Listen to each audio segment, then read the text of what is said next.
Hi friends, welcome back. അപ്പോൾ ഇന്ന് നമ്മൾ സിമ്പിളായിട്ടുള്ളൊരു റെസിപ്പിയാണ് കേട്ടോ ചെയ്യുന്നത്. നിങ്ങൾക്ക് ഡെസേർട്ടായിട്ടോ പായസമായിട്ടൊക്കെ കഴിക്കാൻ പറ്റിയിട്ടുള്ള ഒരു സ്പെഷ്യൽ ഡിഷാണിത്. അപ്പോൾ നമുക്ക് എങ്ങനെയാണ് ഇത് തയ്യാറാക്കുക എന്നുള്ളതൊന്ന് നോക്കാം.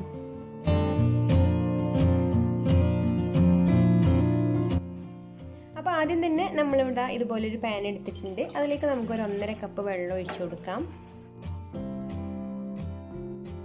ഇനി ഫ്ലെയിം ഓൺ ആക്കിയിട്ട് ഇത് അടുപ്പത്ത് വെക്കാം. അപ്പോൾ ഇതൊന്ന് നന്നായിട്ട് തിളച്ച് വരട്ടെ. ഇപ്പോൾ വെള്ളം നന്നായിട്ട് തിളച്ച് വന്നിട്ടുണ്ട് കേട്ടോ. ഇനി നമുക്കിതിലേക്ക് ഒരു 1/2 കപ്പ് സാബൂനരി എടുത്തിട്ടുണ്ട്. അതൊന്ന് നന്നായിട്ട് കഴുകിയതിന് ശേഷം ഇട്ട് കൊടുക്കാം. ഇനി സാബൂനരി ഒന്ന് വേവുന്നത് വരെ വെയിറ്റ് ചെയ്യുക. നന്നായിട്ട് വെന്ത് നല്ല സോഫ്റ്റ് ആയിട്ട് വരണം. ഇപ്പോൾ സാബൂനരി നന്നായിട്ട് വെന്ത് വെള്ളമൊക്കെ പാകമായി വന്നിട്ടുണ്ട് കേട്ടോ. അതാ നല്ല സോഫ്റ്റായി വന്നിട്ടുണ്ട്. ഇത്രയും മതി. ഇനി നമുക്കിതിലേക്ക് ഒരു 10 ഈത്തപ്പഴം ഇതുപോലെ ഒന്ന് കുരുവൊക്കെ കളഞ്ഞിട്ട് ചെറുതായിട്ട് മുറിച്ചതിട്ട് കൊടുക്കാം. ഇനി ഈത്തപ്പഴം ഒന്ന് വെന്ത് സോഫ്റ്റ് ആയിട്ട് വരണം. അപ്പോൾ എൻ്റെ അടുത്തുള്ള ഈത്തപ്പഴം കുറച്ച് ഹാർഡായിട്ടുള്ള ഈത്തപ്പഴമാണ്. അതുകൊണ്ടാണ് ഞാൻ ഈ ഒരു സമയത്ത് ഇട്ട് കൊടുത്തത് കേട്ടോ.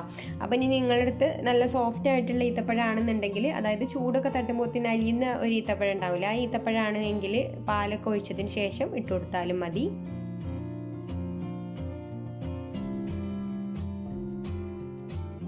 ഇനി നമുക്കിതിലേക്ക് 1.5 കപ്പ് പാലൊഴിച്ചു കൊടുക്കാം.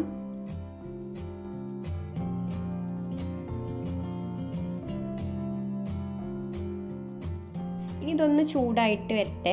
അപ്പോൾ അതിനുശേഷം ഞാനിതിലേക്ക് ഒരു 1/4 കപ്പ് പാൽപ്പൊടി കൂടെ ചേർത്ത് കൊടുക്കുന്നുണ്ട് കേട്ടോ. പാലിനൊന്ന് കട്ടി കിട്ടാൻ വേണ്ടിയിട്ട്. കണ്ടൻസ്ഡ് മിൽക്ക് ഉണ്ടെങ്കിൽ അത് ചേർത്ത് കൊടുക്കാം.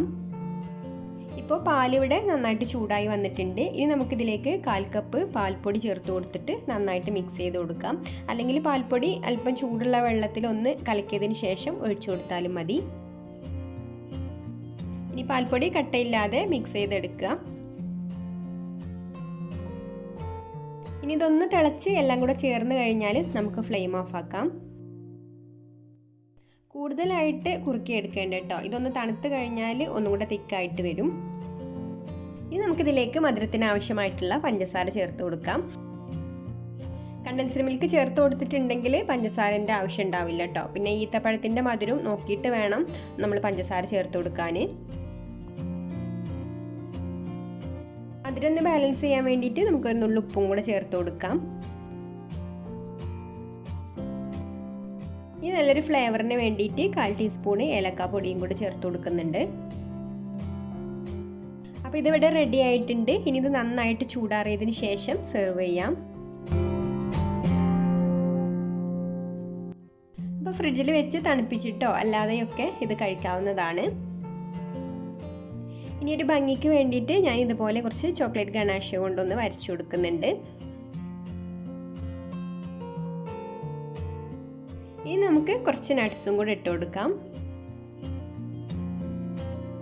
അപ്പോൾ സ്പെഷ്യലായിട്ടൊക്കെ പെട്ടെന്ന് ഉണ്ടാക്കാൻ പറ്റിയിട്ടുള്ള ഒരു സ്വീറ്റാണിത്. അപ്പോൾ എല്ലാവർക്കും ഈ ഒരു റെസിപ്പി ഇഷ്ടമായിട്ടുണ്ടാവും എന്ന് വിചാരിക്കുന്നു. ഇഷ്ടമായിട്ടുണ്ടെങ്കിൽ ഒന്ന് ലൈക്ക് ചെയ്യുക, ഷെയർ ചെയ്യുക, കമൻറ്റ് ചെയ്യുക. പിന്നെ എൻ്റെ ചാനൽ സബ്സ്ക്രൈബ് ചെയ്യാത്തവരാണെങ്കിൽ ഒന്ന് സബ്സ്ക്രൈബും കൂടെ ചെയ്യണേ. അപ്പോൾ ഇനി മറ്റൊരു നല്ല റെസിപ്പിയുമായിട്ട് അടുത്ത വീഡിയോയിൽ കാണാം. താങ്ക്